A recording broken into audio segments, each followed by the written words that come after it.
Hello friends, welcome to my channel দীপ্তির পৃথিবী। আবার আমি নতুন গল্প নিয়ে ফিরে এলাম। গল্পটি ভালো লাগলে লাইক এবং কমেন্ট করবে এবং আমার চ্যানেলটিকে সাবস্ক্রাইব করে আমার পুরো গল্পটি শুনে আমার পাশে থাকবে। নিঝুম রাত, ক্যাম্পাসের ডায়না চত্বরে বসে আছে হাবিব। সামনেই ফুটবল মাঠ, সেখানে কিছু ছেলে বসে আড্ডা দিচ্ছে। আজ হাবিবের মন খুব খারাপ লাগছে। কেন যেন কোনো কাজেই তার মন বসছে না। মনের ভেতর তার যেন একটা ঝড় বয়ে যাচ্ছে। এমন সময় সাজিদ তার পাশে এসে বসলো। সাজিদ হাবিবকে বলল, চল দোস্ত, প্যারাডাইস থেকে রোড থেকে ঘুরে আসি। হাবিব ভূত দেখার মতো তাকালো সাজিদের দিকে, এরপর বলে, মাথা খারাপ? রাত 11টার দিকে প্যারাডাইস গেলে আর যদি ভিসি বা প্রক্টর স্যারের চোখে পড়ি, তাহলে কালকেই ছাত্রত্ব বাতিল হয়ে যাবে। তারা আস্তে আস্তে তাদের হলের দিকে যেতে থাকে। সাজিদ ও হাবিব দুজনেই লালন শাহ হলে থাকে। হলে গিয়ে হালকা নাস্তা করে বিছানায় পিঠ লাগালো। সে বুঝতে পারছে না, তার ঘুম আসছিল না। সে একটা মেয়েকে খুব ভালোবাসে, কিন্তু মেয়েটিকে কোনোভাবে বলতে পারছে না। আর সে মেয়ে অন্য কাউকে ভালোবাসে কিনা সেটাও বুঝতে পারছিল না। অনেক কষ্ট ঘুমিয়ে গেল। কাল সকাল 9টায় তার ক্লাস আছে, সেজন্য সকাল সকাল উঠতে হবে। ও বলতে ভুলে গেছি, Habibur Rahman Habib accounting and information সিস্টেমে অনার্স 3য় বর্ষে পড়াশোনা করে। আর সে যে মেয়েকে পছন্দ করে তার নাম উর্মি। সে ইংরেজি ভাষা ও সাহিত্য বিভাগে অনার্স 3য় বর্ষে পড়াশোনা করে। হাবিবের মনে এটাও ভয়, তারা এক ব্যাচ, এজন্য হয়তো রিজেক্ট হয়ে যাবে। কিন্তু আবার একটা আশার আলো হাবিবের সাথে হোয়াটসঅ্যাপে মেসেঞ্জার ভালোই গল্প করে।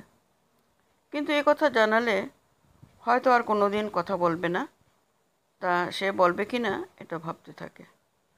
পরের দিন সকালে ঘুম থেকে উঠে সাজিদ ক্লাসের দিকে যেতে থাকে। সাজিদ লালনের মোড় থেকে ব্রেকফাস্ট করে ক্রিকেট মাঠ দিয়ে রবীন্দ্র নজরুল অনুষদ ভবনের পাশে জিমনেসিয়ামে গিয়ে ওঠে।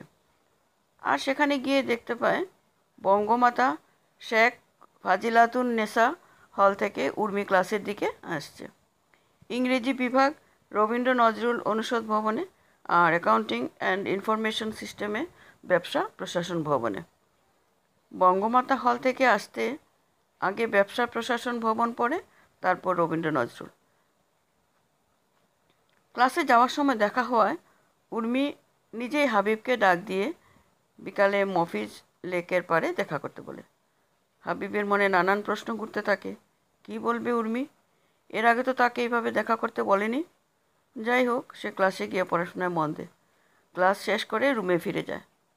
স্নান করে খাওয়া দাওয়া করে বসে থাকে। কিন্তু তার সময় যেন কাটছেই না। এক একটা মিনিট তার কাছে এক একটা ঘন্টার মতো লাগছিল। অবশেষে সকল অপেক্ষার অবসান ঘটিয়ে সে বের হয়ে যায়। ইবি লেক সংলগ্ন কেন্দ্রীয় জামে মসজিদ নামাজ পড়ে লেকের পাড়ে বসে থাকে। সূর্য একটু হেলে গেলে উর্মি আসে। উর্মির আশা দেখে হাবিবের মনে খুশির দোল দেখা দেয়। কিন্তু উর্মির মনটা খুব মলিন, সেটাও কিছুটা ভাবিয়ে তোলে। উর্মি এসে হাবিবের পাশে বসে প্রথমে কুশল জিজ্ঞাসা করে। এরপর সে জানায় তার দিদিমা খুব অসুস্থ, তাকে দেখতে বাড়ি যেতে হবে। এমন অবস্থা তিনি হয়তো আর বাঁচবেন না। হাবিবকে জানিয়ে রাখি সে যেন সাজিদের কাছ থেকে প্রত্যেক দিনের ক্লাসের নোটগুলো সংগ্রহ করে রাখে। হাবিব উর্মির কথা সম্মতি জানায়। উর্মি রাতের গাড়িতে মাগুরা চলে যায়। হাবিব এদিকে নোট সংগ্রহ করতে থাকে আর উর্মির জন্য অপেক্ষা। উর্মির 15 দিন পরে ফিরে আসার কথা ছিল, কিন্তু আজ 27 দিন চলল, উর্মির কোনো খোঁজ নেই। উর্মির মোবাইল ফোনটাও বন্ধ। খুব চিন্তায় পড়ে যায় হাবিব। কী করবে না করবে কিছু বুঝে উঠতে পারে না। সে ইউনিভার্সিটি থেকে যাওয়ার পর থেকে আজ পর্যন্ত সে ফেসবুক, হোয়াটসঅ্যাপ বা কোনো কিছুতেই অ্যাক্টিভ হয়নি। হাবিব মনে মনে ভাবে হয়তো তার দিদিমা খুব অসুস্থ, তাই আসছে না। আবার ভাবে 1 মাস হতে চলল, একবারও আমাদের কথা মনে পড়ল না। উর্মির অন্তরঙ্গ বন্ধু খুশিও এ বিষয়ে কিছু বলতে পারে না। তার সাথেও নাকি কোনোভাবে যোগাযোগ করতে পারছে না। হাবিব আস্তে আস্তে খুব বিষণ্ণ হয়ে যাচ্ছিল। রাত 11টার দিকে কোনোভাবে রুমের ভিতর তার মন টিকছিল না। তাই সে হল থেকে বের হয়ে আসে। আস্তে আস্তে হাঁটতে হাঁটতে ডায়না চত্বরে উল্টো পাশে আমবাগানের কাছে বসে দু হাঁটুর মাঝে মাথা রেখে চিন্তা করছিল। হঠাৎ একটি মেয়েলি কণ্ঠে কে যেন ডেকে উঠল, হাবিব। হাবিব মাথা তুলে দেখলো তার সামনে উর্মি দাঁড়িয়ে আছে। উর্মিকে দেখে সে নিজেকে নিয়ন্ত্রণ করতে না পেরে কেঁদে ফেলে। উর্মি তার ওড়না দিয়ে চোখের জল মুছে দেয়। এরপর হাবিবকে বলে, চলো আমরা ক্যাম্পাসে হেঁটে বেড়াই। হাঁটতে হাঁটতে গ্রন্থাগারের সামনে দিয়ে লেকের পাড়ের দিকে আসে। আইসিটি সেলের পাশে ফুল বাগান থেকে ফুল তুলে হাবিব উর্মির খোপাতে বেঁধে দেয়। এইভাবে তারা ক্যাম্পাসের বিভিন্ন জায়গায় ঘুরে বেড়ায়। প্রায় রাত 1:30টার দিকে হাবিবকে বলে, আমি হলের দিকে যাই, তুমি হলে যাও। হাবিব সরল মনে রুমে চলে যায়। পরের দিন ঘুম থেকে উঠে উর্মির খোঁজ করে, কিন্তু কেউ উর্মির খোঁজ দিতে পারে না।